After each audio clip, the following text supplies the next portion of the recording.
Hello students, कैसे हो बच्चों आप? अ, बेटा ये मेरी दूसरी वीडियो है आपके यूट्यूब के प्लेटफॉर्म पे। मैंने कल जो है वो क्लास 11th के लिए वर्क पावर एनर्जी चैप्टर से बेटे वर्क का कॉन्सेप्ट डाला हुआ है। लेक्चर फर्स्ट उसका है ना। तो जो 11th के बच्चे हैं या फिर जो नीट फर्स्ट ड्रॉप वाले हैं उनका तो वो भी काम आएगा, चाहे जेई वाले हैं ना। अभी फिलहाल जो मैं स्टार्ट कर रहा हूँ बेटा वो क्लास 12th के लिए स्टार्ट कर रहा हूँ। चैप्टर नंबर है ना आपके एनसीईआरटी में चैप्टर नंबर 6 है, ईएमआई, इलेक्ट्रोमैग्नेटिक इंडक्शन। मैं वो स्टार्ट कर रहा हूँ। किसी बच्चे को अगर डाउट आ रही है या इससे पहले कुछ पढ़ना है तो आप कमेंट कर सकते हो, है ना। मैं उसके हिसाब से मैं अभी करंट जो सिलेबस चल रहा है मैं वो डाल रहा हूँ। जो बैकलॉग है, जो पीछे का पढ़ाना था या पूछना था, अगर किसी को ऐसा है तो आप मुझे कमेंट में बता सकते हो, मैं वो लेक्चर भी डाल दूंगा। मैं पूरा सिलेबस ही डालूंगा, पर फिलहाल अभी जो करंट सिलेबस चल रहा है उसके हिसाब से डाल रहे हैं। अगर आपको अच्छा लग रहा है, जैसे जो कल रात लेक्चर डाला मैंने उसका तो काफी काफी अच्छा रिस्पॉन्स था, बहुत कम टाइम में। बट अभी देखते हैं क्या रिस्पॉन्स रहता है ना। आपको अच्छा लगे तो बताइएगा, नहीं दिक्कत लगे, समझ में नहीं आया, परेशान हो आप, आपको लग रहा है जी वो क्वालिटी नहीं मिल रही है, कुछ परेशानी आ रही है, समझ में आने में दिक्कत आ रही है, तो आप मुझे बता सकते हो बेटा, ठीक है। तो फिलहाल बेटे मैं चल रहा हूँ अभी ईएमआई पे, है ना। ईएमआई का जो एक्चुअली में ईएमआई को बोलते हैं, वो बोलते हैं इलेक्ट्रोमैग्नेटिक इंडक्शन, EMI। इसका नाम है इलेक्ट्रो मैग्नेटिक इंडक्शन। अब देखो इंडक्शन का मतलब ही बहुत कुछ बता रहा है, और फिर भी किसी बच्चे को डाउट हो, कुछ परेशानी हो अगर, कि जी गुरुजी हम चाहते हैं कि चैप्टर स्टार्ट कैसा हो सर, बहुत बेसिक कॉन्सेप्ट पढ़ाओ सर आप हमें, क्योंकि सर जितना बेसिक आप कराओगे उतना ज्यादा हमको समझ में आएगा। कितना बेसिक हो सकता है, ठीक है। तो बेसिक्स पे बिल्कुल चलते हैं बेटे, है ना। फिर अच्छा, कोई बच्चा ये ना सोचे कि ये एक लेक्चर डल रहा है दूसरा कब डलेगा, बेटा डेली डलेगा, डेली कंटिन्यूस वीडियोस आएंगी। एंड एक एक क्वेश्चन जो है वो कराया जाएगा, चाहे एग्जाम्पल से हो चाहे एक्सरसाइज से हो, इलस्ट्रेशन भी कराए जाएंगे आपको, आप बिल्कुल ना घबराएं। फिर जो कुछ आपको प्रीवियस ईयर है, चाहे नीट के लिए हो चाहे जेई के लिए हो, मैं वो भी करूंगा। बट फिलहाल बेटा ये है कि मुंगेरी दाल के हसीन सपने मैं नहीं देख रहा हूँ। जैसा जैसा चीजें चलते रहेगा वैसे वैसे वीडियोस आपकी आती रहेंगी। बस आप लोग रिस्पॉन्स बढ़िया बना के रखें, हम काम मेहनत पूरी ईमानदारी से करते रहेंगे, ठीक है। अभी मैं कुछ सोच के ये नहीं आया कि ऐसा हो जाएगा वैसा हो जाएगा, नहीं, जो चल रहा है फिलहाल मैं उस पर काम कर रहा हूँ।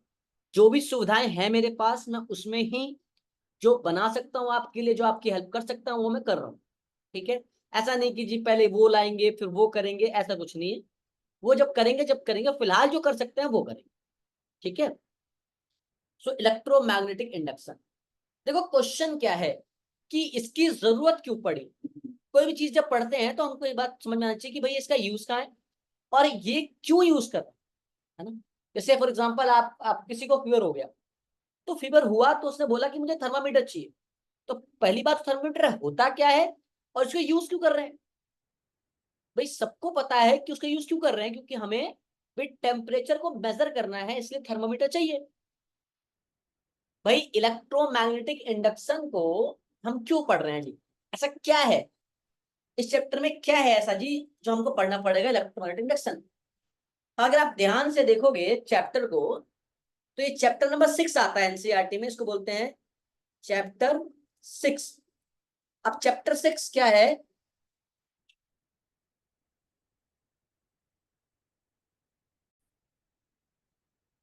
तो आप देखोगे चैप्टर 6 बोलता है ईएमआई को। तो सर थोड़ी सी इसकी हिस्ट्री बात कर लेते हैं, हाँ बेटा कर लो, हिस्ट्री बात कर लो, कोई दिक्कत नहीं। बेटे जो चैप्टर 6 है ना, इसको चैप्टर 6 में ही क्यों पढ़ाया जाता है, चैप्टर 1 में क्यों नहीं पढ़ाया जाता, 2 में क्यों नहीं पढ़ाया जाता। एक बार थोड़ा सा मैं डिस्कशन दे देता हूँ आपको पीछे का, है ना, फिर बाकी चर्चा करते हैं इसको पे, ठीक है। देखिए बेटे सारा डिस्कशन जो है ना, इलेक्ट्रोमैग्नेटिक इंडक्शन का मतलब क्या होता है, ध्यान से सुनिएगा। इलेक्ट्रोमैग्नेटिक का इंडक्शन होता है सीधा सीधा, सीधा सीधा आपसे वो ये कहना चाह रहा है कि भैया आप करंट जो है ना वो प्रोड्यूस करो। सर क्या मतलब है, मतलब ये है, उसने बोला कि भाई एक बल्ब है, उस बल्ब को आपको जलाना है, लेकिन ना तो मैं आपको बैटरी दूंगा और ना सेल दूंगा। ना बैटरी दूंगा ना सेल दूंगा। मतलब कि भाई आप बैटरी भी नहीं दोगे और सेल भी नहीं दोगे, और आप ये कहना चाह रहे हो कि आप मेरे जो ये बल्ब है, जो इलेक्ट्रिक बल्ब है, ये ग्लो कर जाए। भाई ये कैसे पॉसिबल है? ये तो सर पॉसिबल नहीं है। हाँ बेटे, इसी को पॉसिबल बनाएंगे। पर सर बात यहां तक कैसे आई? सर हम यहां तक कैसे आ गए? यहां तक ऐसे आ गए क्योंकि जब हमने चैप्टर फर्स्ट पढ़ा होगा, सेकंड पढ़ा होगा, थर्ड पढ़ा होगा, फोर्थ पढ़ा होगा, ये चार चैप्टर जिन्होंने ढंग से पढ़ लिए हैं, उन्हें ये बात समझ में आएगी कि भैया हम यहां तक कैसे पहुंचे। क्योंकि सफर जो है ना, सफर का मजा वही ले पाता है जो शुरू से लेके अंत तक सफर में ना एक्टिव रहता है। ठीक है बेटे, जब हम शहर से किसी हिल स्टेशन पे जाते हैं ना, तो शहर का आसपास का जो वातावरण है वो अलग होता है। और जैसे जैसे बेटा हम मंजिल के पास पहुंचते हैं ना, एक्चुअली में मजा वही है। तो वहां पहुंचे कैसे? तो बेटा यहाँ पहुंचे कैसे, उसकी हिस्ट्री भी डिस्कस कर लेते हैं। फिर हम बताएंगे कि करंट जो है वो क्या, कैसे प्रोड्यूस करोगे। बेसिकली देखो ध्यान से, इस बल्ब, ये बल्ब किसको पहचानता है भाई? ये बल्ब पहचानता है एनर्जी को। ये बल्ब कहता है कि मुझे तो एनर्जी दोगे मैं ग्लो करूंगा। मुझे कोई फर्क नहीं पड़ता कि एनर्जी कहाँ से आ रहा है, कैसे आ रहा है, कौन लेके आ रहा है। उसको इस बात से कोई लेना देना नहीं है। इलेक्ट्रिक बल्ब को ग्लो करने के लिए, मैं फिर समझा रहा हूं, इलेक्ट्रिक बल्ब को ग्लो करने के लिए उसको एनर्जी चाहिए। अब वो एनर्जी आप किस रूप में दे रहे हो, उससे उसको कोई लेना देना नहीं है। वो सिर्फ एनर्जी को पहचानता है। अगर आप इसको बैटरी या सेल लगा देते, अगर मैं क्या कर रहा हूं, किसी बल्ब को बैटरी या सेल से कनेक्ट कर दे रहा हूं, तो ये जब ग्लो कर रहा है, इसका मतलब कि तब भी इसको एनर्जी ही मिल रही है। भाई अगर इसमें करंट, क्योंकि पॉजिटिव से नेगेटिव फ्लो करता है, तो अगर करंट को मैंने ऐसे बना भी लिया, तो भाई बेसिकली इसको इसको इसको समझ में क्या आ रहा है? भाई इसको लेना देना एनर्जी से है। अब करंट बेसिकली क्या होता है? तो करंट जो होता है वो ट्रांसफर ऑफ एनर्जी होता है। The transfer of energy. अब ज्यादा डिस्कस नहीं करूंगा क्योंकि मैं ये चैप्टर नहीं पढ़ा रहा हूँ। जिसको भी डाउट होगा, करंट नहीं आता है या पीछे से कोई दिक्कत है, तो आप मुझे कमेंट कर लीजिएगा, मैं आपके लिए डाल दूंगा लेक्चर। तो ट्रांसफर ऑफ एनर्जी, भाई जब एनर्जी ट्रांसफर होगा, करंट मतलब कि एनर्जी का ट्रांसफर होना। करंट तो एक अंग्रेजी का शब्द है। भाई करंट तो जो है वो एक अंग्रेजी का शब्द है। ठीक है ना? अब एनर्जी चाहिए बल्ब को, एनर्जी का ट्रांसफर कर कौन रहा है? तो सर यहाँ पे तो इलेक्ट्रॉन कर रहा है। सर जब इलेक्ट्रॉन को एनर्जी दे रहे हैं ना हम, अब फिर वही बात हो जाएगी कि सर आप चैप्टर फिर कुछ और स्टार्ट हो जाएगा हमारा। मतलब बेसिकली इलेक्ट्रॉन को जो एनर्जी मिलती है, वो इलेक्ट्रॉन वो एनर्जी लाके बल्ब को दे रहा है। भाई बल्ब एनर्जी को पहचानता है कि आप एनर्जी दोगे। वो एक सलमान खान की मूवी है ना, उसमें इसमें कहता है मैं मनी भाई के लिए काम करता हूँ। तो मनी भाई मतलब कि मनी, पैसों के लिए काम करता हूँ। पैसा कहाँ से आ रहा है, कैसे आ रहा है, मुझे उस बात से कोई लेना देना नहीं है। सिंपल बल्ब कहेगा भैया मुझे तो एनर्जी चाहिए। अब वो एनर्जी कहाँ से आ रही है, तुम लेके आ रहे हो कि श्यामला लेके आ रहे हैं, उससे मुझे कोई लेना देना नहीं है। तुम मुझे एनर्जी ला के दो, मैं ग्लो करके दिखाऊंगा। अच्छा जी, तो बेटे सारा जो मसला है, सारा जो सवाल है वो एनर्जी का है कि भैया नाम में, अब सर बिना करंट के सर कैसे बल्ब ग्लो करेगा? भाई ग्लो करेगा, वो करंट के साथ करेगा या करंट के बिना करेगा? ये तो बल्ब को एनर्जी से मतलब है ना, करंट से क्या मतलब है उसको? सर करंट तो ट्रांसफर ऑफ एनर्जी होता है। हाँ, अरे भाई करंट जो है वो ट्रांसफर ऑफ एनर्जी है। मतलब बेसिक बात देखा जाए तो बल्ब को चाहिए क्या? एनर्जी। यार गुरुजी बात तो सही कह रहे हो आप, उसको एनर्जी चाहिए। तो आप एनर्जी किस फॉर्म में दे रहे हो, वो मैटर करता है। तो सर मतलब कि मैं अगर यहाँ कहीं से भी एनर्जी ले आऊं, सर अगर मैं इस पोजिशन में कहीं से भी एनर्जी ले आऊं, तो सर वो एनर्जी जब ट्रांसफर होगा, तो उस एनर्जी ट्रांसफर को भी तो हम करंट कहेंगे। तो बिल्कुल कहेंगे। सर अच्छा, मतलब मुझे यहाँ एनर्जी चाहिए, लेकिन वो एनर्जी जो सेल और बैटरी में होता है, क्योंकि जो सेल होता है या बैटरी होता है वो एनर्जी को स्टोर करके रखता है, और वही स्टोर किया हुआ एनर्जी वो खर्च करता है ना, उसे करंट कह देते हो आप। लेकिन यहाँ पे कोई एनर्जी स्टोर करके रखा नहीं है, आपको एनर्जी चाहिए, और आप बैटरी से लगा नहीं सकते हो। तो आप कुछ मेथड का यूज करके, आप कोई कलाकारी करके, अगर आप यहाँ एनर्जी पैदा कर रहे हो, और उस एनर्जी से अगर ये बल्ब जला पा रहे हो, ग्लो करा पा रहे हो, तो इस कॉन्सेप्ट को आप ईएमआई कह दोगे, इलेक्ट्रोमैग्नेटिक इंडक्शन। अब इलेक्ट्रोमैग्नेटिक क्यों, इलेक्ट्रोमैग्नेटिक क्यों और इंडक्शन, इसका सीधा सीधा एक बात समझोगे कि एम से हो जाएगा मैग्नेटिज्म, या मैग्नेटिक फील्ड, या मैग्नेटिक फोर्स। मतलब कि जो मैग्नेट का यूज करा है, मैग्नेटिज्म। अब फिर वही बात, अ current carrying wire produces magnetic field. अब वो अलग बात है कि इसके बगल में चार्ज रेस्ट पे होगा या मोशन करेगा। चार्ज जब मोशन करेगा तो ये डेविएट होगा, क्योंकि चार्ज रिस्पॉन्स करता है एक्सटर्नल फोर्सेस को। फिर भी किसी को समझ में ना आए तो कमेंट कर लीजिएगा, बाकी चैप्टर्स भी पीछे वाले में डाल दूंगा, बट कमेंट तो करना पड़ेगा ना, आपको बताना पड़ेगा आपको जरूरत है कि नहीं, क्योंकि मैं जिनके लिए डाल रहा हूँ मुझे ऐसा लगता है कि उनको आता है ना, और जिनको नहीं आता आप बताओगे मैं डाल दूंगा इधर। मैंने कहा मैग्नेटिज्म का यूज कर रहा है, मैग्नेटिक फील्ड दिया हुआ है, मैग्नेटिक फोर्स दिया हुआ है आपको, इलेक्ट्रिक, आपको इलेक्ट्रिक करंट चाहिए, ठीक है ना, इलेक्ट्रिक करंट चाहिए, या यूं कह लो एनर्जी चाहिए। सीधा सीधा मतलब है कि मैग्नेट का यूज करो, मैग्नेटिक फील्ड का यूज करो। सर मैग्नेट का यूज करो या मैग्नेटिक फील्ड का यूज करो, एक ही बात है। हाँ भाई एक ही बात है, बट मैग्नेटिक फील्ड सिर्फ मैग्नेट से नहीं आता ना, magnetic field also produce from a current carrying wire. Sir इसको तो आप परमानेंट मैग्नेट नहीं कहोगे ना, टेम्पररी कहोगे। हाँ भाई मुझे मतलब नहीं ना टेम्पररी परमानेंट से, मेरे को बल्ब जलाना है, एनर्जी देता रहे, बल्ब जलता रहेगा, वो बात का विषय है। सर ये बात समझ में आ गई कि बिना एनर्जी के, मतलब बिना करंट के, मतलब बिना बैटरी सेल के।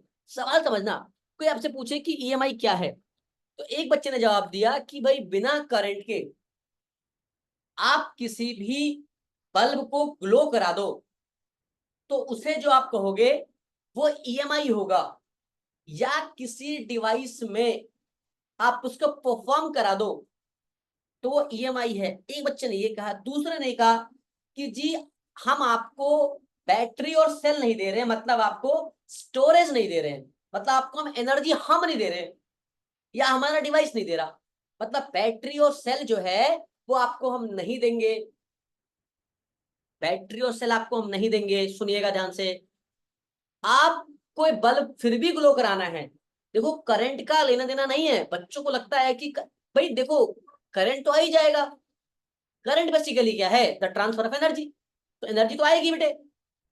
अरे भाई आप वो एनर्जी चाहे बैटरी या सेल से दोगे, चाहे आप कहीं से भी लेके आओ, लेकिन एनर्जी तो दोगे ना, और वही एनर्जी का ट्रांसफर तो करंट है। भाई करंट ये नहीं कहता कि मुझे सेल या बैटरी देगा तो ही मैं करंट हूं, करंट सिंपल कहता है कि मैं एनर्जी ट्रांसफर कर दूंगा, बात खत्म। वो बैटरी कहाँ से, वो एनर्जी कहाँ से लाए हो, मुझे उससे कोई लेना देना नहीं है। इलेक्ट्रॉन को क्या चाहिए, एनर्जी, वो इलेक्ट्रॉन एनर्जी लेगा, दर्रर्रर्र घूम के दे देगा उसको। उस इलेक्ट्रॉन को थोड़ी ना मतलब है भाई कि आप कहाँ से लेके आए हो, वो धरने पे थोड़ी ना बैठ जाएगा कि नहीं भाई बैटरी और सेल से ही चाहिए, नहीं चाहिए उसको, उसको एनर्जी चाहिए। मेरी बात समझना, तो ईएमआई क्या है कि भाई बैटरी और सेल हम नहीं देंगे, मतलब कि आप जो है स्टोरेज एनर्जी हम नहीं देंगे, आप फिर भी बल्ब ग्लो करके दिखाओ, या जो डिवाइस है वो आप परफॉर्म करके दिखा दो, चला के दिखा दो। तो हमको चैप्टर में ईएमआई में ये पढ़ना है। अच्छा सर, थोड़ी थोड़ी बात तो सर समझ में आ रही, पर पूरी अभी भी नहीं आ रही। हाँ बेटे पूरी अभी भी आपको नहीं आएगी, पूरी आने के लिए बात को थोड़ा और समझना पड़ेगा। चलो और समझते हैं, देखो सर इलेक्ट्रॉन बेसिकली क्या है, सर क्या इलेक्ट्रॉनिक चार्ज ट्रांसफर करेगा, हाँ। इलेक्ट्रॉन जो है वही आपका चार्ज को ट्रांसफर करेगा। सर इलेक्ट्रॉन के अलावा कोई दूसरा नहीं, इलेक्ट्रॉन ही जो होता है वो चार्ज को, वो एनर्जी को ट्रांसफर करेगा। क्यों? देखिए भाई, कंडक्टर है। अब कंडक्टर क्या होता है ये मत पूछिएगा, क्योंकि आपको पता है जो कंडक्ट कर दे एनर्जी को, मतलब जो एनर्जी को ट्रांसफर होने दे वो कंडक्टर, जो ना होने दे वो इंसुलेटर। ठीक है। अब इलेक्ट्रॉन को आपने एनर्जी दी, इलेक्ट्रॉन को मतलब नहीं एनर्जी कहां से दी, उसने डर पहुंचा दिया। तो इलेक्ट्रॉन ने जो एनर्जी ली, उस एनर्जी को एक पॉइंट से दूसरे पॉइंट पे पहुंचाने के प्रोसेस को आप करंट कहते हो। मैं क्या कह रहा हूं कि इलेक्ट्रॉन को आपने एनर्जी दी, तो इलेक्ट्रॉन ने एनर्जी एक पॉइंट से दूसरे पॉइंट तक एनर्जी पहुंचा दी, तो एनर्जी के पहुंचाने के प्रोसेस को आप करंट कह रहे हो जी। कि जी भैया ये तो इलेक्ट्रिक करंट क्यों कहते हैं, क्योंकि ये काम इलेक्ट्रॉन कर रहा है, इलेक्ट्रॉन एनर्जी ट्रांसफर करता है, इसीलिए इसे हम इलेक्ट्रिक करंट। ये बात समझ में आ गई तो बहुत अच्छी बात है। चलो, अब इलेक्ट्रॉन क्या है? इलेक्ट्रॉन तो चार्ज है। अच्छा जी, इलेक्ट्रॉन तो चार्ज होता है, हाँ, क्योंकि चार्ज जो होता है वो Q equals to plus minus n e होता है। अब ई क्या है? ई होता है नंबर ऑफ इलेक्ट्रॉन, है ना। जो एन है वो नंबर ऑफ इलेक्ट्रॉन है, ई है ये चार्ज ऑन इलेक्ट्रॉन है, चार्ज ऑन इलेक्ट्रॉन। इलेक्ट्रॉन पे चार्ज माइनस होता है। ये बेसिक बातें मैं थोड़ा कर दे रहा हूं। सर ये ईएमआई तक कैसे पहुंचे? बेटा ईएमआई तक पहुंचने के लिए आपको कुछ बातों का ध्यान रखना पड़ेगा कि भैया क्या। तो देखो बेटा, चार्ज है मतलब इलेक्ट्रॉन, चार्ज का मतलब इलेक्ट्रॉन, आप लिख लेना ये बात, चार्ज का मतलब इलेक्ट्रॉन। अब चार्ज कैसी स्थिति में है? जैसे मैंने कहा देयर इज अ कंडक्टर, मैंने कहा भाई देयर इज अ कंडक्टर जिसपे कोई भी एक्सटर्नल एनर्जी नहीं फ्लो हो रही है, तो यहाँ के जो फ्री इलेक्ट्रॉन्स होंगे, यहाँ के जो फ्री इलेक्ट्रॉन्स होंगे वो सारे के सारे इनिशियली, अब आप कहोगे सर रेस्ट पे हैं या ये मूव कर रहे हैं, बट रैंडम मूव कर रहे हैं। हाँ बेटे, ये रैंडम मूव कर रहे हैं, ये वाइब्रेट कर रहा है ना। सॉलिड में भी क्या होता है, उसके पार्टिकल वाइब्रेट करते हैं। मैं हालांकि ये डिस्कशन करने नहीं आया, बस मैं आपको पढ़ाता जा रहा हूँ, बताता जा रहा हूँ कॉन्सेप्ट समझाने के। ठीक है। चार्ज को मतलब इलेक्ट्रॉन को, मान लो कि चार्ज जो है या तो रेस्ट पे होगा, भाई चार्ज उतना आराम फरमा रहा हो कि भैया मैं तो रेस्ट पे हूं आज, मैं एनर्जी लेके नहीं जाऊंगा, तू एनर्जी दे मैं लेके जाऊंगा ही नहीं, चार्ज रेस्ट पे है। दूसरा, चार्ज मोशन में है, चार्ज तैयार बैठा है, एनर्जी लाके दो, मैं सर से जाके एनर्जी को पहुंचा दूंगा। अब चार्ज मोशन में है, मोशन की भी दो कंडीशन होती है। मोशन की कंडीशन क्या होती है? दो कंडीशन होती है कि एक, जब चार्ज बहुत एक्साइट हो गया, और एक चार्ज नॉर्मल जा रहा है कि अरे जिस रफ्तार में जाता था उसी रफ्तार में जाऊंगा, मतलब कि एक with constant velocity, charge is moving, charge जब मोशन में, चार्ज इज मूविंग, बट मसला क्या है? Moving with constant velocity. अच्छा जी, दूसरा भाई विथ वेरिएबल वेलोसिटी। अब सर वेरिएबल वेलोसिटी का क्या मतलब है? बेटा बहुत मतलब है। चार्ज जो है वो कांस्टेंट वेलोसिटी से मूव कर रहा है या वेरिएबल वेलोसिटी से मूव कर रहा है, इसके मायने बदल जाएंगे। कैसे? ध्यान से देखिएगा। जब चार्ज रेस्ट पे होगा, जब चार्ज आपका रेस्ट पे होगा, सुनिएगा, जब चार्ज आपका रेस्ट पे होगा, मतलब कि एक पॉजिटिव क्यू है, रेस्ट पे है, ये मूव नहीं कर सकता, तो इसके आसपास की चार्ज की डेफिनेशन पड़ी है भाई, ये अपने आसपास फोर्स प्रोड्यूस करेगा, और अगर इसके आसपास कोई एक्सटर्नल फोर्स आ गया तो ये रिस्पॉन्स भी करेगा। अब रिस्पॉन्स कैसा? या तो अट्रैक्ट करेगा तो रिपेल करेगा। और अगर डिटेल में पढ़ना है कमेंट कर देना ना भाई, बना देंगे वीडियोस, क्या है, करेंगे मैंने तो और थोड़ी। देखो ध्यान से, अब अगर ये चार्ज रेस्ट पे है, तो जब चार्ज रेस्ट पे है तो उसके आसपास कौन कौन सी कहानी चल रही है, कौन कौन सी कहानी चल रही है, क्या क्या चीजें बदल रही है, क्या क्या हो सकता है, इसको पढ़ाया गया। और जब चार्ज मतलब इलेक्ट्रॉन और रेस्ट का मतलब होता है स्टैटिक, इसीलिए आपको एक चैप्टर पढ़ाया गया होगा जिसे कहा गया होगा इलेक्ट्रोस्टैटिक। एक यूनिट है, इलेक्ट्रोस्टैटिक एक यूनिट होता है। आपको बताया गया होगा कि भैया इलेक्ट्रॉन का इलेक्ट्रॉन प्लस स्टैटिक, तो इलेक्ट्रॉन प्लस स्टैटिक कहलाता है इलेक्ट्रोस्टैटिक। तो जो समझदार बच्चा है वो समझ गया, ओहो हो, अब आप समझ आ गई कि मतलब कि जब चार्ज रेस्ट पर होगा तो उसको हम इलेक्ट्रोस्टैटिक कह देंगे। हाँ, क्यों? कि भैया चार्ज जब रेस्ट पे है तो उसकी कंडीशंस को पढ़ रहे हैं, इसीलिए इस यूनिट का नाम रखा गया इलेक्ट्रोस्टैटिक। मतलब कि इलेक्ट्रोस्टैटिक को देख के समझ में आ जाना चाहिए कि इस यूनिट में चार्ज हमेशा क्या होगा, रेस्ट होगा, चार्ज नहीं मूव कर सकता भाई, चार्ज मूव कर नहीं सकता, मतलब करंट का कॉन्सेप्ट आएगा नहीं। मतलब चैप्टर में पढ़ना क्या क्या है, जब वो फील हो जाएगा तो मजा आ जाएगा भाई। इसका मतलब ये है गुरुजी की इलेक्ट्रोस्टैटिक में ये बात समझ आ गई कि अगर चार्ज रेस्ट पर है तो इसका मतलब इलेक्ट्रोस्टैटिक ही पढ़ना है।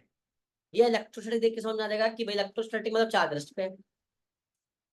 When charge is at rest, तो इलेक्ट्रोस्टैटिक में लिखते भी हो कि व्हेन चार्ज एट रेस्ट, जब चार्ज रेस्ट पे होगा तो आप इलेक्ट्रोस्टैटिक को पढ़ोगे। और इलेक्ट्रोस्टैटिक जो है बेटे वो एक यूनिट है, और इस यूनिट में आपके दो चैप्टर हैं। पहला है electric field and forces. Sir इसका क्या मतलब है? भाई देखो सिंपल सी बात है, चार्ज जब रेस्ट पे होता है तो अपने आसपास में इलेक्ट्रिक फील्ड पैदा करता है, वो इलेक्ट्रिक फील्ड इलेक्ट्रिक फोर्स पैदा करता है। सिंगल चार्ज रख दोगे तो, दो रखोगे तो फोर्स का इंटरेक्शन हो जाएगा, तीन रखोगे, चार रखोगे, पांच रखोगे, इसके लिए आपको कूलम्स में पढ़ाया गया होगा। तो मैं ज्यादा डिस्कस नहीं करूंगा, बस बता रहा हूँ ईएमआई पे हम कैसे पहुंचे। तो इलेक्ट्रिक फील्ड एंड फोर्सेस में तो इलेक्ट्रिक फील्ड कैसे पैदा हुआ, कितना हुआ, मैग्नीट्यूड क्या हुआ, डायरेक्शन क्या हुआ, कौन सी फिजिकल क्वांटिटी है, फोर्स कैसे होता है, दो चार्ज में कैसा फोर्स आएगा, चार चार्ज में कैसा फोर्स आएगा, अनंत चार्ज रख देंगे तो कैसा फोर्स आएगा। दूसरा यूनिट पढ़ाया गया आपको chapter electric potential and capacitance. भाई इलेक्ट्रिक पोटेंशियल एंड कैपेसिटेंस जब पढ़ाया गया आपको तो ये बात आपको समझाया गया कि भैया इलेक्ट्रिक पोटेंशियल क्या होता है, जिसको आप वोल्टेज भी सब पढ़ोगे थोड़ी देर बाद। अब कोई ज्ञान का देवता आके हमसे कहेगा कि भैया इलेक्ट्रिक पोटेंशियल तो वोल्टेज नहीं होता है, वो तो पोटेंशियल डिफरेंस होता है, तो ये बात भी हम समय के साथ सीख लेंगे और बता देंगे और कर लेंगे कि क्या होता है। फिलहाल मैं अभी बात जो कर रहा हूँ वो ध्यान से समझे। आपकी हमारी कंडीशन अलग है, ज्ञान के देवताओं की कंडीशन अलग। तो इलेक्ट्रिक पोटेंशियल एंड कैपेसिटेंस ये दो चैप्टर है जो इलेक्ट्रोस्टैटिक यूनिट में पढ़ाया गया। अब जब ये इलेक्ट्रोस्टैटिक यूनिट में पढ़ाया गया तो सर अपना जो मेन मतलब था कि अब सर हमको और चीजें पढ़ाई गई, बिल्कुल पढ़ाई गई। अब जो है वो चार सर मोशन में आ गया। तो देखो बेटा आपके दो चैप्टर तो यहाँ क्लियर हो रहे हैं। अगर आपको पढ़ना होगा कमेंट कर दीजिएगा, मैं पढ़ा दूंगा। आप कमेंट कर दीजिएगा, मैं पढ़ा दूंगा। दूसरा, विथ कांस्टेंट वेलोसिटी, जब चार्ज दौड़ तो रहा है, चार्ज जो है v वेलोसिटी से दौड़ तो रहा है, पर ये वेलोसिटी कैसा है, ये कांस्टेंट है। अब जब चार्ज दौड़ेगा मतलब कि चार्ज के पास एनर्जी है, और वो एनर्जी दे कौन रहा है, तो यहां सेल और बैटरी दे रहा है, यहां सेल और बैटरी दे रहा है। सेल और बैटरी के पास पहले से एनर्जी मौजूद है, और ये भैया कनेक्टिंग वायर के थ्रू क्या कर रहा है, उस बल्ब तक इलेक्ट्रॉन के द्वारा एनर्जी का ट्रांसफर करा रहा है। और अगर इलेक्ट्रॉन मूव कर रहा है, अगर इलेक्ट्रॉन मूव कर रहा है, इट मींस कि चार्ज मूव कर रहा है। और चार्ज जब मूव करता है तो ये इस क्राइटेरिया में आ जाता है कि चार्ज इज मूविंग। और चार्ज जब मूव करेगा तो इसे करंट कहेंगे। इसलिए जो थर्ड चैप्टर है आपका, that is current electricity, that is current electricity. तो बेटे हम ये मतलब कैसे पहुंच रहे हैं ना, इसके पीछे की आपको इतिहास का बताया जा रहा है कि इतिहास कहाँ से हुआ, मतलब अपन कहाँ से पढ़ना शुरू कर गए। अब एक बात बताओ कि जब चार्ज रेस्ट पे था तो only electric field produce, but when charge is moving with v velocity, अगर चार्ज मूव हुआ है तो कहीं ना कहीं सिर्फ इलेक्ट्रिक फील्ड पैदा नहीं हुआ, चार्ज के मूव करने से बेटे एक नया फील्ड भी प्रोड्यूस हो रहा है, that is called magnetic field. तो व्हेन चार्ज इज मूविंग तो दो तरह का फील्ड प्रोड्यूस हो रहा है, इलेक्ट्रिक फील्ड और मैग्नेटिक फील्ड। समझ रहे हो ना? तो मैग्नेटिक फील्ड कैसे प्रोड्यूस होता है, when a current carrying wire produces magnetic field. एक तो मैग्नेट करता है नॉर्थ साउथ, आउटसाइड नॉर्थ से साउथ, इनसाइड साउथ से नॉर्थ। एक तो करंट कर, एक तो magnet already magnetic field produce कर रहा है। दूसरा इसका जो ऑल्टरनेट मेथड है वो ये है कि कोई वायर में अगर करंट फ्लो हो रहा है, करंट का फ्लो होना मतलब चार्ज की वेलोसिटी, मतलब चार्ज वेलोसिटी से मूव करना, मतलब कि इलेक्ट्रॉन को एनर्जी जाना, इलेक्ट्रॉन एनर्जी पहुंचाना। ये पढ़ चुके हो आप। तो जो नेक्स्ट टॉपिक आता है वो इसी कांस्टेंट वेलोसिटी से ही आता है, जिसका नाम हो जाता है फोर्थ चैप्टर, मैग्नेटिक फील्ड। अब एनसीईआरटी में किस नाम से है वो बात करेंगे। मैग्नेटिक फील्ड कैसे, when a current carrying wire, when a current is moving in a wire, या current flowing, when a current is flowing in a wire. जब किसी वायर में करंट फ्लो करेगा तो वहां मैग्नेटिक फील्ड पैदा। पर एक सवाल, सर जब चार्ज कांस्टेंट वेलोसिटी से मूव करेगा तो साला करंट भी कांस्टेंट ही होगा।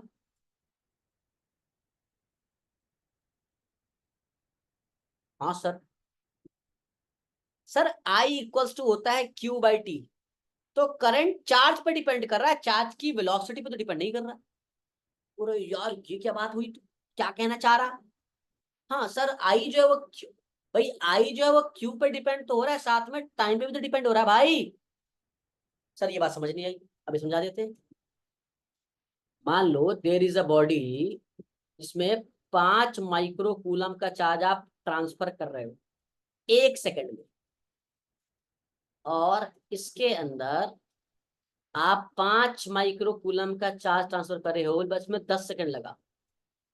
तो दुनिया को पता है कि भाई इसमें जो एनर्जी का प्रेशर है, जो बहाव है, इसमें सड़क बहुत तेज से निकल गया सड़क। क्यों? क्योंकि 1 सेकंड में निकला है, और इसमें आराम से हाय हेलो करता हुआ गया है। पहले वाले में सड़क स्विंग, दूसरे वाले में आराम आराम से, कंपेयर टू दिस। तो सर टाइम चेंज करना मतलब देखो बेटा, हर इलेक्ट्रॉन जो है ना जिस वेलोसिटी से चलता है उसे कहते हैं ड्रिफ्ट वेलोसिटी, वीडी। देखो फिर तुम मुझे पीछे ही लेके पूरा डीप में जा रहे हो, बट कोई बात नहीं, मैं समझाने की कोशिश कर। इलेक्ट्रॉन जो है वो वेलोसिटी से चलता है, उसे कहते हैं ड्रिफ्ट वेलोसिटी। और उसका जो फॉर्मूला होता है दैट इज ई एम का टाउ। अब जो ई होता है ना इसमें, ये होता है इलेक्ट्रिक फील्ड, इलेक्ट्रिक फील्ड होता है। ठीक है बेटा। तो आप एक चीज और देखोगे कि भैया इलेक्ट्रिक फील्ड पे भी डिपेंड कर रहा है। तो बहुत सारी चीजें आ जाएंगी, मैं अभी V इक्वल्स टू फिर E इंटू डी आ जाएगा, है ना। तो मैं वो ज्यादा चर्चा नहीं करना चाहता हूँ, इतना कहना चाहता हूँ कि अगर चार्ज कांस्टेंट वेलोसिटी से मूव कर रहा है तो उसका मीन्स कि करंट जो है वो भी समान रूप से चलेगा। और साथ में मैग्नेटिक फील्ड बी, जिसको बोलते हैं बी, क्योंकि मैग्नेटिक फील्ड वेक्टर होता है, तो इलेक्ट्रिक फील्ड को ई बोलते हैं बेटा, वो भी वेक्टर होता है, मैग्नेटिक फील्ड को वी बोलते हैं। अब जो बी है ये भी कांस्टेंट होगा क्योंकि चार्ज की वेलोसिटी कांस्टेंट है। अब बेटे सर हमारा 4 चैप्टर कंप्लीट हो चुका है। फिफ्थ की मैं बात नहीं करूंगा क्योंकि वो मैग्नेटिज्म है, वो मैग्नेट के थ्रू है, उस पर चर्चा करूंगा सर। अब जो चार्ज विथ वेरिएबल वेलोसिटी है, ये क्या मसला है सर? हाँ, चार्ज विथ वेरिएबल वेलोसिटी में पढ़ना पड़ेगा आपको 6, और दिस इज कॉल्ड ईएमआई। और गुरुजी मतलब हम कहाँ से चले? पहला चार्ज रेस्ट पे था तो 2 यूनिट पढ़ लिया हमने, हम कहा जी पढ़ा आपने 2 यूनिट। सर कौन कौन से पढ़ा हमने?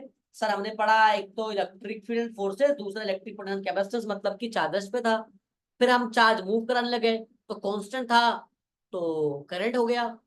अब वहां मैग्नेटिक फील्ड आ गया कांस्टेंट वाला।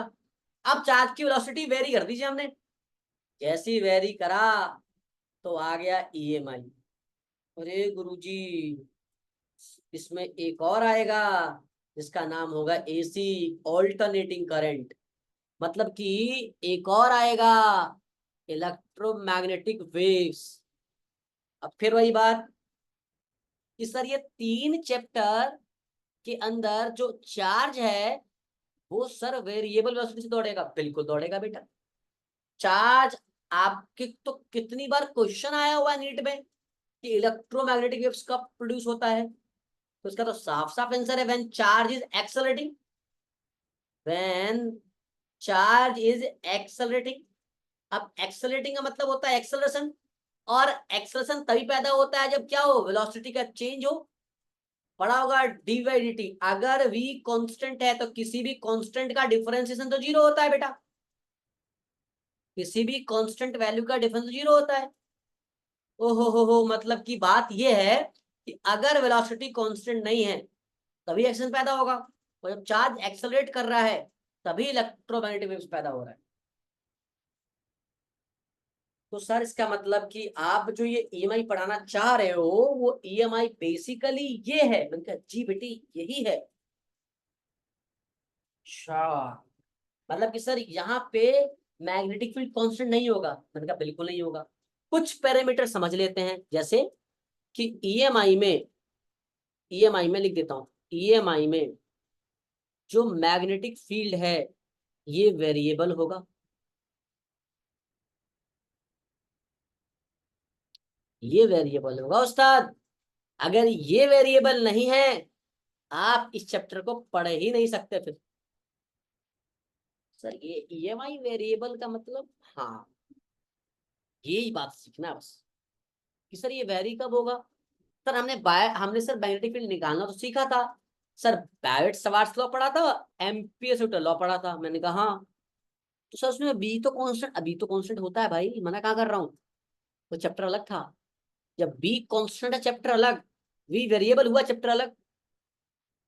शादी से पहले बड़ा भाई अच्छा था, जब से शादी हो गई है भाई बदल गया है, कहानी बदल गई, चार्ज की वेलोसिटी बदल गई।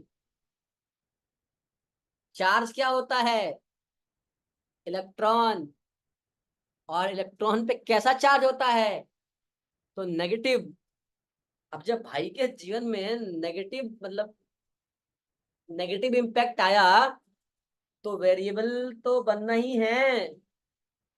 अब मैं यहां से नेगेटिव में किसी चीज को कहना नहीं चाह रहा हूं, मैं क्या कह रहा हूं मैं उसका रिस्पॉन्सिबल हूं। आप क्या समझ रहे हो? मैं उसका रिस्पॉन्सिबल बिल्कुल नहीं हूं। बस कॉन्सेप्ट समझा रहा हूँ, ध्यान से सुनिएगा। भैया चार्ज जब वेरिएबल हो गया तो मैग्नेटिक फील्ड भी वेरिएबल है उस्ताद। गुरुजी मैग्नेटिक फील्ड वेरिएबल हो गया, अच्छा मतलब इस चैप्टर में मैग्नेटिक फील्ड वेरिएबल आएगा? बिल्कुल आएगा। अब आपने एक मैग्नेटिक फ्लक्स नाम की चिड़िया का नाम सुना होगा कि एक मैग्नेटिक फ्लक्स होता है जी। अब जिन्होंने पढ़ा होगा magnetic flux, flux basically 2 type का होता है, एक होता है मैग्नेटिक, दूसरा होता है इलेक्ट्रिक फ्लक्स। अब दोनों का सिंबल सेम होता है, पढ़ा देता हूं। दोनों को बेटा आप बोलते हो फाई से, जीरो लेना और वर्टिकली लाइन काट देना। फ्लक्स होता है फाई। अब अगर ये फाई होता है तो इलेक्ट्रिक फ्लक्स में इसका फॉर्मूला इलेक्ट्रिक फील्ड से आएगा, और मैग्नेटिक फ्लक्स में इसका फॉर्मूला मैग्नेटिक फील्ड से आएगा। तो आपने पढ़ा होगा E vector dot ds vector, electric flux का phi equals to ds. Ds क्या है यहाँ पे? सरफेस एरिया या small surface area, small surface area. और ई क्या है? Electric field. अब फ्लक्स कौन सी क्वांटिटी है, स्केलर है कि वेक्टर? अगर ये देखना है तो मैंने लेक्चर डाला हुआ है 11th में वर्क और एनर्जी में, तो मैंने इसका भी जिक्र किया हुआ है। आप वहां जाके देखिएगा कि स्केलर है कि वेक्टर है, जाके देखिए उस लेक्चर को भी। तो फाइव इक्वल्स टू, जो नीट वाले ड्रॉपर हैं या जो नीट की तैयारी इस बार कर रहे हैं, बेटा आपका बहुत फायदा है, क्योंकि मैं 11th 12th दोनों डाल रहा हूँ। जो 11th 12th वाले हैं उनका फायदा तो है ही, ठीक है। ध्यान से देखिएगा, मैंने फिर समझाया कि अब मैग्नेटिक फ्लक्स फाई सेम रहेगा, बस यहाँ इलेक्ट्रिक फील्ड की जगह मैग्नेटिक फील्ड आ जाएगा डॉट डीएस। यहां भी एरिया कैसा है? Small surface area. मैं कुछ क्वांटिटीज से आपको मिलवाना चाहता हूं कि वो आपके ईएमआई में काम करेगा। सर मैंने लेक्चर शुरू करा ईएमआई, आपकी कहानी सर बहुत घूम गई, मुझे समझ नहीं आया कि भाई चैप्टर क्या है। हाँ तो अब आ जाओ सीधी सीधी बात पे। भाई ईएमआई का मतलब है इलेक्ट्रोमैग्नेटिक इंडक्शन, मतलब कि मुझे किसी डिवाइस को ऑपरेट करना है, उसके लिए मुझे एनर्जी चाहिए, ठीक है। तो मैं एनर्जी लेने गया बैटरी के पास, सेल के पास, दोनों ने मना कर दिया कि ये आज मैं अवेलेबल नहीं हूं, मैं नहीं दे रहा एनर्जी। आपका काम उस दिन का है, आपको तभी काम चाहिए, इंपॉर्टेंट काम है। जैसे फॉर एग्जांपल आपके दोस्तों के पास गाड़ी है, एक पे मर्सिडीज एक BMW है, और आपके ससुर जी ने किसने आपको मिलने बुला लिया कि आ जाइए आज बात करते हैं, आपकी लव मैरिज होनी है। अब लड़के ने कहा कि पापा आज अवेलेबल है, आज ही आना है और आज इम्प्रेस करना है पापा को। आप दोनों दोस्तों के पास गए, आपने कहा यार अपनी गाड़ी दिखा दे, दोनों ने मना कर दिया कि भाई हम तो नहीं दे रहे, आज आज हम कहीं जा रहे हैं खुद ही। तो अब आप लड़की के पिताजी से, सॉरी भाषा थोड़ी गंदी है हमारी, लड़की के पिताजी से आप मिलने जाएंगे। यहाँ वही खेल है कि भैया आज काम है, मशीन ऑपरेट कर रहे हैं जी, एनर्जी चाहिए। सेल बैटरी ने मना कर दिया कि हम नहीं दे रहे, जा। फिर साइंटिस्टों की बैठक बन गई इस बात के लिए। जैसे हम बैठक बनाते हैं ना, बैठक पंचायत करते हैं ना, वैसे वहां बैठक बनती है, उनकी पंचायत होती है। जब बैठक उनकी बनी तो उनकी बैठक में पूछा गया कि हाँ भाई, अब हम एनर्जी जो है बैटरी और सेल से नहीं लेंगे, क्योंकि ये कभी कभी मना कर दे रहे हैं जी। तो उन्होंने बताया कि आप इंडक्शन कर सकते हो जी। मैं बोला कैसे करें इंडक्शन? तो उसके लिए रिसर्च स्टार्ट हुआ, सारे साइंटिस्टों ने रिसर्च शुरू कर दी कि हम बिना सेल बिना बैटरी के लिए, बिना सेल और बिना बैटरी का यूज किए हुए किसी डिवाइस को एनर्जी कैसे दे सकते हैं। तो मेरी बात अगर समझ में आ गई तो बहुत अच्छी बात है, नहीं आई तो समझ लीजिए इस चैप्टर में हमको ये पढ़ना है। अब सर आप जो ये मैग्नेटिक फ्लक्स, मैग्नेटिक फील्ड, ये क्या है, वेरिएबल और कांस्टेंट, ये क्या सर, ये कौन सी सर कहानी है? हाँ कहानी सुनो अब। मैं आपको पहले बता देता हूँ कि साइंटिस्ट क्या कर रहे थे, वो नहीं बता रहा हूँ, क्या उन्होंने किया मैं वो बता रहा हूँ।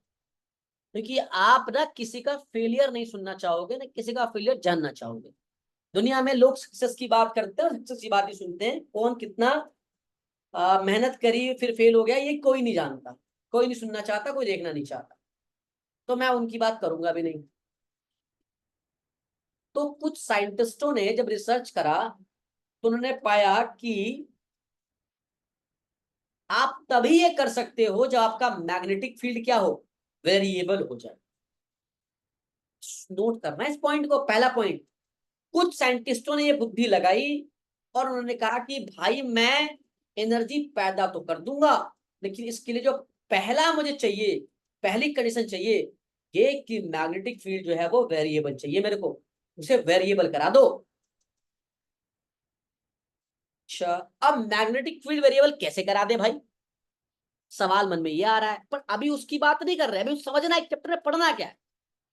ये समझ में आ जाएगा कि पढ़ना क्या है ना, फिर अपन बहुत डिस्कस कर सकते हैं।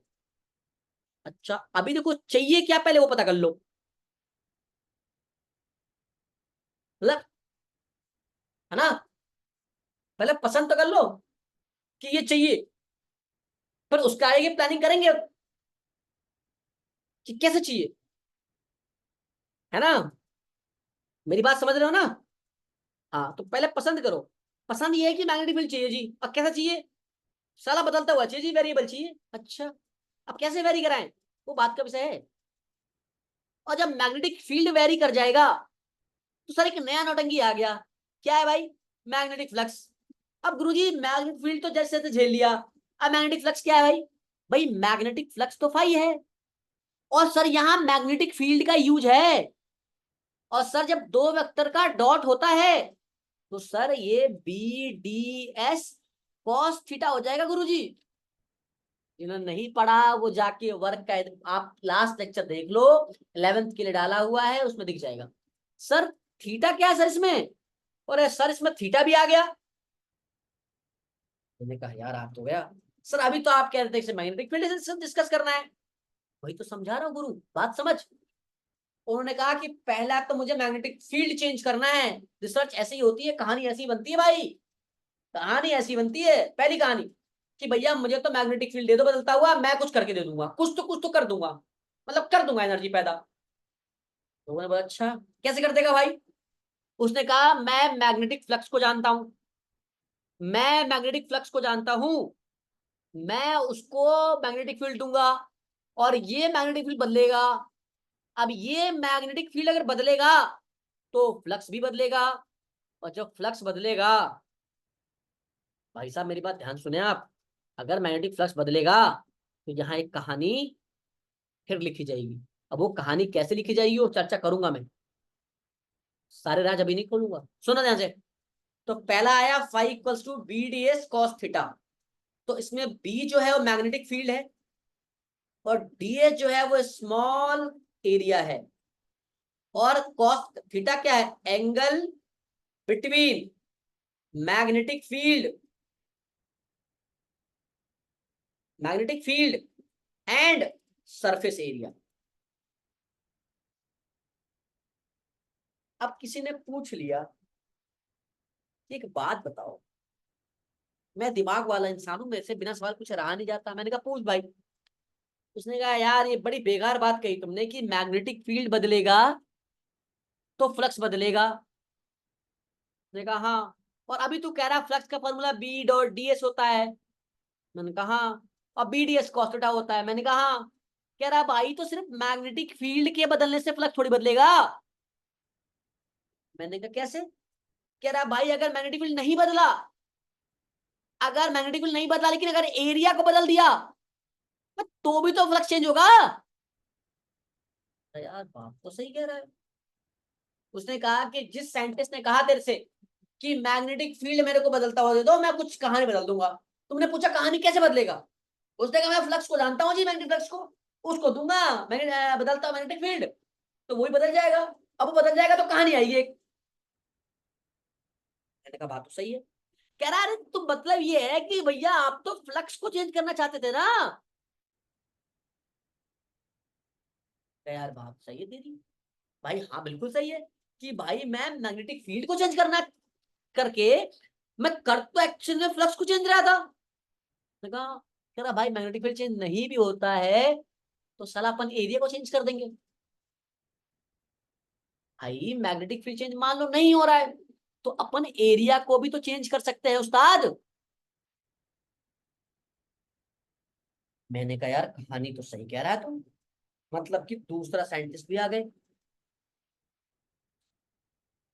उसने कहा भाई देख, तू कह रहा है कि तू फ्लक्स को जानता और फ्लक्स चेंज हुआ तो कुछ कहानी आएगी, और तू कह रहा फ्लक्स तभी चेंज होगा जब मैग्नेटिक फील्ड चेंज होगा। लेकिन तू ये भी कह रहा है कि phi equals to B dot D s, मतलब B D S cos theta. मतलब तू ये भी कहना चाह रहा है कि flux is only depend on B.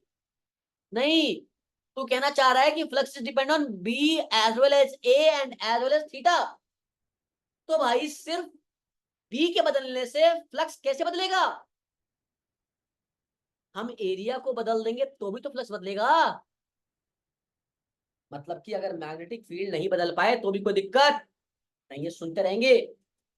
तो इस चैप्टर में पहले तो मैग्नेटिक फील्ड वेरिएबल चाहिए था, थोड़ी देर पहले।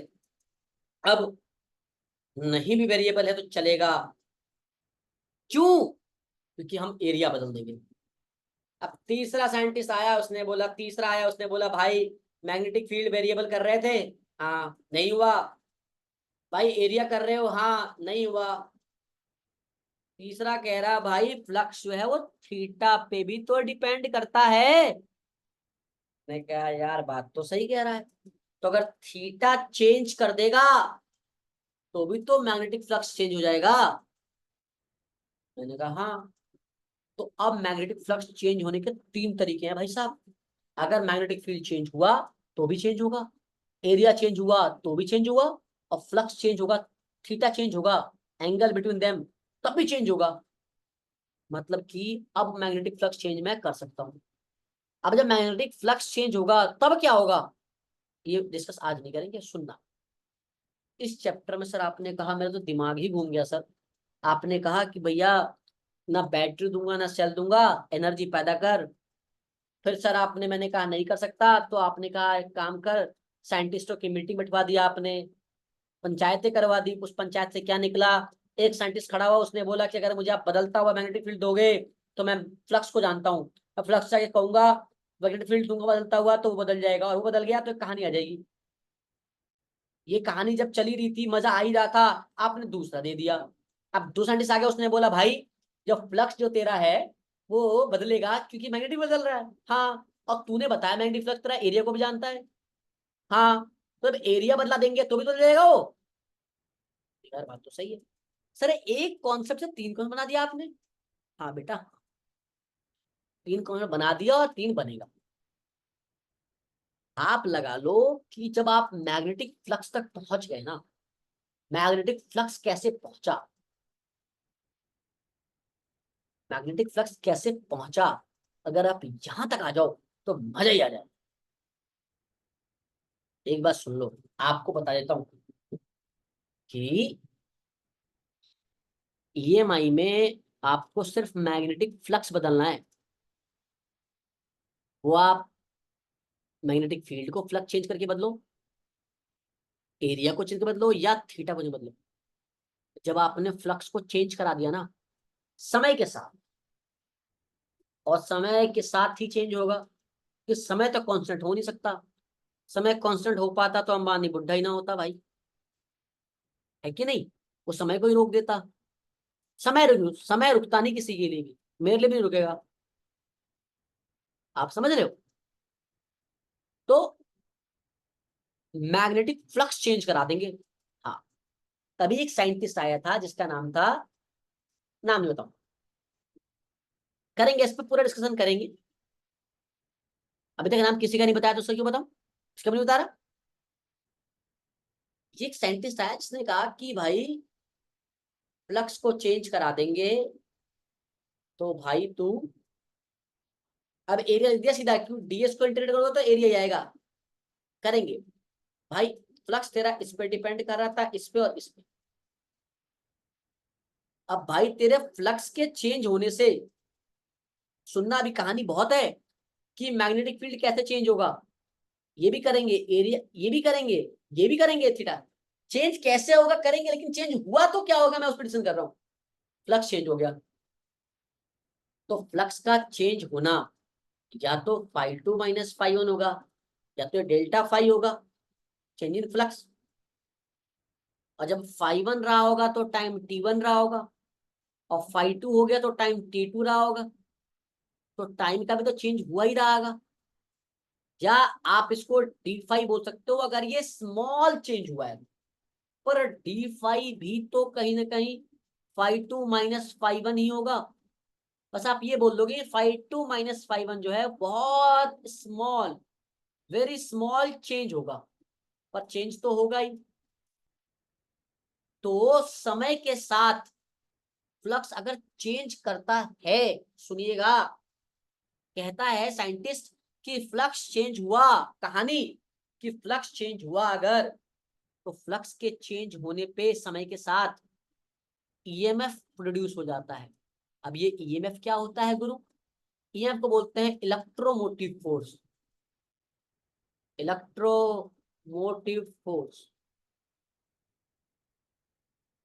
अब किसी बच्चे ने बात पकड़ ली मेरी, तो अच्छा याद आया कुछ। मैंने क्या कह रहा? सर किसी बैटरी के अंदर, सेल के अंदर दो इलेक्ट्रोड्स होते हैं, उसमें इलेक्ट्रोलाइट का सॉल्यूशन होता है, उसमें कुछ केमिकल रिएक्शन होता है, एक पे पॉजिटिव चार्ज आता है, दूसरे पे नेगेटिव आता है, और उनके बीच में एक ईएमएफ पैदा हो जाता था।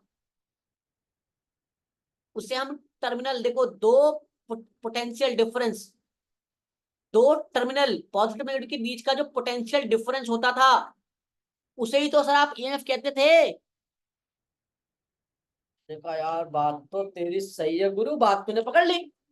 ने कहा गुरु जी 1 मिनट, अगर मतलब कि बैटरी में जैसे एनर्जी था वैसा ही एनर्जी आपने यहां पैदा कर दिया, ईएमएफ।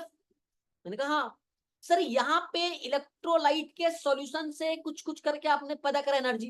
मैंने कहा हाँ, यहाँ पे आपने फ्लक्स को चेंज कर दिया समय के साथ, तो यहाँ हो गया। मैंने कहा क्या सर दोनों केस में पैदा तो ये हुआ? मैंने कहा हाँ, मतलब सर यहाँ भी बैटरी जो है या सेल जो एनर्जी देता था वो ईएमएफ के द्वारा देता था। मैंने कहा हाँ, यहाँ भी ईएमएफ आ गया। हाँ, क्या सर ईएमएफ आया इसका मतलब वोल्टेज आ गया होगा? मैंने कहा हाँ, बात पकड़ रहे तुम। और क्या सर वोल्टेज आ गया होगा इसका मतलब सर कि V equals to Y into R आ गया होगा? मैंने कहा हाँ, तो सर यहाँ तो करंट आ गया। यार करंट तो आ गया। कह रहा अरे गुरुजी करंट ही तो एनर्जी है, मतलब आपने एनर्जी पैदा करी। मैंने कहा हाँ, फ्लक्स चेंज हुआ तो ईएमएफ आ गया। अब अगर ईएमएफ आया तो ईएमएफ ही तो वोल्टेज है, पोटेंशियल डिफरेंस तो यही है। ज्ञान के देवता जी ध्यान सुनिएगा, इलेक्ट्रोमोटिव फोर्स का मतलब ही तो वोल्टेज है। अरे पोटेंशियल डिफरेंस ही तो होता है। हो गुरु, ये बात समझ में आ गई कि मतलब कि वोल्टेज जैसे आया वैसे करंट आ गया, और अगर करंट आया तो इसका मतलब कि बल्ब जल गया, और without help of what, battery और सेल। मैं भी तो यही कह रहा था, मैं भी तो यही कह रहा था। दोस्त ने गाड़ी नहीं दी तो क्या हुआ? गाड़ी कहीं और से जुगाड़ करो और लेके जाओ। मेरी बात समझ में आ गई? अब ये कहानी जितनों को समझ आई होगी। मैं ये नहीं कह रहा हूं कि मैं ही अच्छा पढ़ा रहा हूं, बट मैं ये जरूर कह रहा हूं कि जिन बच्चों को समझ कहीं नहीं आ रहा है, तो आप मुझसे ट्राई करके देख लो, शायद आपको समझ आ जाए। बस इतना कह, बस इतनी सी छोटी सी बात कह रहा हूं। मैं ये नहीं कह रहा हूं, बस इतना कह रहा हूं कि मैं कह रहा हूं भाई, मैं जिस बच्चों को समझ में कहीं नहीं आ रहा है, हो सकता है कोई रीजन रहा हो, मैं नॉलेज की बात नहीं कह रहा। मैं कह रहा हूं अगर आपको कहीं नहीं आ रहा है तो आप एक बार मेरा लेक्चर देखिए ध्यान से, शायद आपके समझ आ जाए, है ना? क्योंकि मेहनत तो हम कर ही रहे हैं। अब कहानी वापस चलो, शुरू करो। गुरुजी इलेक्ट्रिक फ्लक्स, मैंने कहा जी। मैग्नेटिक फ्लक्स, मैंने कहा जी। चैप्टर 1 से स्टार्ट कराया था, चैप्टर 6 पे लाया। EMI क्या कहता है कि मेरे को एनर्जी चाहिए बल्ब को जलाने के लिए, मतलब करंट चाहिए, मतलब कि बैटरी सेल नहीं दूंगा। तुमने कहा नहीं देगा तो कैसे काम चलेगा? मैंने कहा एक काम करो, साइंटिस्टों की मीटिंग बना दो, बिठाओ। जब सारे साइंटिस्ट बैठे, उस पंचायत में से एक साइंटिस्ट ने बोला कि अगर आप मुझे बदलता हुआ मैग्नेटिक फील्ड दोगे, उसने बहुत रिसर्च करा होगा तभी बोला है उसने ये बात, कि अगर आप मुझे बदलता हुआ मैग्नेटिक फील्ड दोगे, तो मैं एक फ्लक्स भाई को जानता हूँ, अगर फ्लक्स भाई मैं दूंगा, फ्लक्स भाई चेंज होंगे, तो एक नई कहानी लिखी जाएगी। तो दूसरे ने कहा कि फ्लक्स क्या होता है भाई? उसने बताया फ्लक्स भाई ऐसे ऐसे हैं, B.ds होता है, B एक cos थीटा होता है। तो उसने कहा एक बात बता दो भाई, तो फिर अगर मैग्नेटिक फील्ड बदलता हुआ है क्यों, मैग्नेटिक फील्ड के बदले तू एरिया बदल दे। दूसरे ने बोला एरिया क्यों, तू थीटा बदल दे। मतलब कुल मिला के बात फ्लक्स चेंज करने की है। फ्लक्स चेंज कैसे होगा? या तो बी चेंज कर दो, या तो ए चेंज कर दो, या तो थीटा चेंज कर दो। मैग्नेटिक फील्ड चेंज करो, एरिया चेंज करो, या थीटा चेंज करो, तो क्या बदल जाएगा? फ्लक्स। अब फ्लक्स के बदलते ही फ्लक्स भाई ने क्या बदला, खुद को बदलते ही क्या पैदा कर दिया, ईएमएफ। साला ये पैदा होते ही मतलब वोल्टेज, मतलब करंट, मतलब एनर्जी। टू द पॉइंट बात करें तो आपको ये समझ में आ गया कि ईएमआई में चार्ज वेरिएबल वेलोसिटी से मूव करेगा, जिसकी वजह से वेरिएबल मैग्नेटिक फील्ड पैदा होगा। उसके वजह से मैग्नेटिक, जो मैग्नेटिक फ्लक्स है वो वेरिएबल होगा, और अगर वो वेरिएबल होगा तो ईएमएफ पैदा होगा और करंट पैदा हो जाए। टू द पॉइंट बात ये कर। फिर भी किसी को दिक्कत हो, डाउट हो तो पूछेगा। बेटा इसका जो लेक्चर 2 है, जब मैं वो डालूंगा ना, तो इसको और अच्छे से डिफाइन करके यहाँ तक अच्छे से पढ़ ले आप। कोई डाउट हो तो पूछ ले, मैं नेक्स्ट क्लास में बताऊंगा कि मैग्नेटिक फील्ड कैसे चेंज होगा। मोटा मोटी मुझे इतनी बात समझानी थी, ठीक है। आज के लिए थैंक यू सो मच। ये कहानी याद रखिएगा कि ईएमआई में क्या होता है, कहाँ शुरू करेंगे, कहाँ खत्म करेंगे, है ना। भाई तो बेटा, मेरा नाम सुशांत सिंह राजपूत है, और मैं आपके फिजिक्स का टीचर हूँ, अध्यापक हूँ। अगर आपको कहीं समझ में नहीं आ रही फिजिक्स, तो आप मुझसे पढ़ के देख लें, आपको डेफिनेटली समझ में आ जाएगा, ठीक है। आप मुझमें अपना बड़ा भाई देख सकते हैं, दोस्त देख सकते हैं, है ना, गार्जियन के रूप में आप मुझे देख सकते हैं। जब भी कोई आपके लिए बेटा मैं उपलब्ध हूँ। और जो मेरा इंस्टीट्यूट है बेटा, वो मेरा फेज 3 में है, दिल्ली के अंदर। जो आसपास के बच्चे हैं वो आके विजिट भी कर सकते हैं बेटा, मिल सकते हैं। ऑलरेडी ऑफलाइन क्लासेस चल रही हैं, बहुत सारे स्टूडेंट्स हैं मेरे पास। पिछले 5 सालों से मैं बेटे इस एरिया में अच्छा खासा क्राउड पढ़ा रहा हूँ। ये सब बात बाद में करेंगे, है ना, कहाँ पढ़ाया, क्या करा, क्या नहीं करा। मेरे जीवन पे बात करके तो आपको समझ आएगा नहीं, तो ज्यादा मैं काम से बात करूँ, है ना, ठीक है। और बाकी बच्चों का जिनका अगर मैसेज आया है या कॉल आया है बेटे, थैंक यू सो मच। अगर मैं रिसीव नहीं कर पाया तो कॉल बैक कर लूंगा आपको, या मैसेज का रिप्लाई आपको जरूर मिलेगा। आप कमेंट भी करोगे तो आपको रिप्लाई जरूर मिलेगा, थोड़ा लेट मिलेगा, मिलेगा, है ना। तो ऐसा ना सोचें कि रिस्पॉन्स नहीं आएगा, रिस्पॉन्स बिल्कुल आएगा। बाकी लेक्चर देखें, जैसा भी हो आप मुझे बताएं। Thank you so much. जय श्री राम बच्चों। चलो।